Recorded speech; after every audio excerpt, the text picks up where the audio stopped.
And I've been doing this long enough to tell you that nobody changes until they change their energy. Right. And when you change your energy, you change your life. It's the way it is.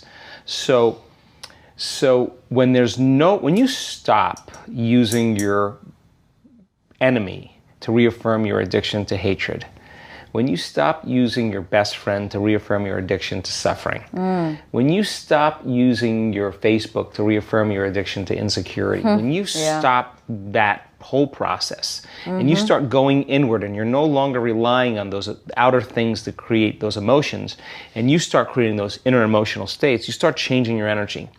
Now, whatever is no longer a vibrational match between you and that past, present reality is going to fall away. Right. They're just going to spiral out because you're no longer putting your attention on them. In other words, the stronger the emotion you feel with some problem in your life, the more you give it your attention. Where you place your attention is where you place your energy. You're giving your power away, your life force, your energy to heal to that person or that problem. Yeah. Lower the volumes of that emotion, you take your attention off that person, you're calling energy back to you. Yeah. And you're building your own electromagnetic field. We've seen the evidence of that in many events, because when people start overcoming themselves, the first day, not always, but the energy of the room will drop. Why? Because they're drawing from the field to build their own field. Now when they build their own field the next day and the fields start interfering with the people next to them, whoop, the energy in the room just keeps going up, right? Yeah.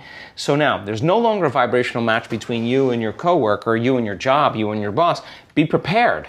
Because that old known thing is going to fall away because you're no longer emotionally and energetically connected to it. Right. So then when you get in that state, it's not a time to try to put it back together. Because at the same time these things are unraveling and they're moving towards chaos, and chaos is just unpredictable order. Right. It's novelty, the newness of an experience that you can't predict is chaos. If you apply the formula, and all potentials in the quantum field exist as electromagnetic potentials. They are possibilities. So now you're going to combine a clear intention with an elevated emotion, the thought being the electrical charge, the feeling being the magnetic charge. You begin to open your heart. It begins to produce that broad field. You lay the thought of a new future into there. Now you're changing your energy. When they begin to synchronize coherently, your brain and heart, you got a strong Wi-Fi signal. Because now you're putting out a very laser coherent signal. Right. When there's a synchronization between your energy and that potential that exists in the future, but it really exists in the present moment because that's where they exist in the quantum.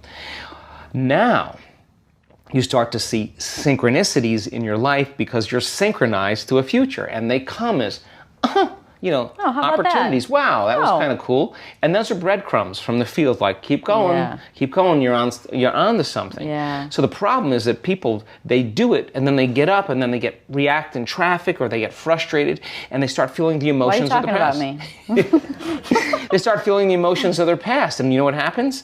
They just disconnected from the energy of their future, and they're back to the energy of the past. Don't expect anything to change in your life. In fact, expect more reasons to be frustrated. But if you catch yourself, you take a breath, you get back into brain and heart coherence, you tune back in, well, you're not going to go unconscious till 8 o'clock. That's a victory. Like as you said, that's a victory. So then the key then is to be able to keep synchronizing to the point where it begins to become familiar. And the word meditation means to become familiar with. So now you're in a new familiar state of being, and people say, I'm really not doing anything. Of course, you're doing the work. You're becoming familiar with a new set of thoughts, new set of intentions, a new set of emotions. Your heart's opening more. Your immune system's up-regulating. Your genes are up-regulating. Your brain and heart are more coherent. Your energy field is bigger. You feel connected more. All these things, you're changing programs. You start seeing those things taking place in your life.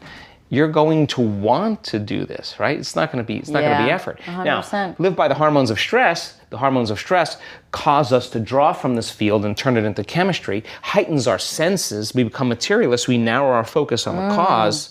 Now, when we create reality, now we're living in three-dimensional reality. The way we do it is we got to drag our body through space from one point of consciousness where I am to my future, my dreams, another point of consciousness, and that's going to take time.